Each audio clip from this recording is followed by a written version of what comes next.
I find smoke detectors a marvel of engineering. Let me show you how it works.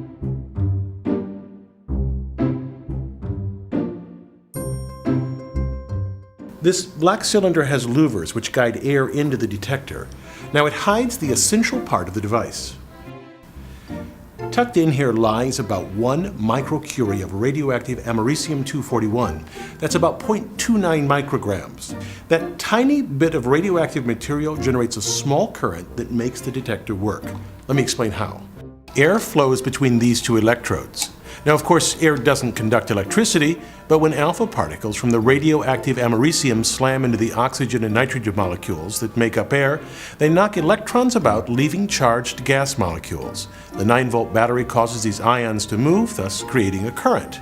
Now, here it's tiny, something like 100 picoamps, about 100 billionth the current flowing in your home. When smoke enters the chamber, the ions attach to it and slow down and often lose their charge. Both events cause the current to stop, which triggers the alarm. Now, to make such a compact thing work with only a 9-volt battery required the solid-state revolution of the 1960s. Let me show you. If I remove the two electrodes, you can see a small integrated circuit. It incorporates a marvelous device called a MOSFET, which can detect those very small changes in current. In the detector, it serves as an on-off switch triggered by the tiny current between the electrodes. Like every transistor, its operation depends on being able to make diodes from semiconductors. Recall that a diode allows current to pass in only one direction because it uses two types of semiconductors, a type that uses negative charge carriers and one that uses positive charge carriers. Flip that battery and the flow of charge stops. Now, to build a MOSFET, we take two such diodes and put them together so that each is reversed. Now, this seems useless because no current will ever flow through such an arrangement, but engineers embed this diode sandwich into the same type of semiconductor as the diode ends that touch. Then they place metal contacts at the ends of the diodes and on the block of semiconducting material.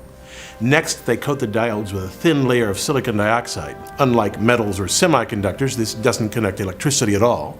On that, they place one more metal contact called the gate, which opens or closes the current channel between the source and the drain.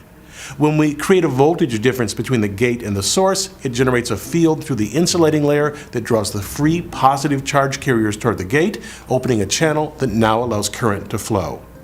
In a circuit, we use the 9-volt battery to generate a potential difference between the source and the gate.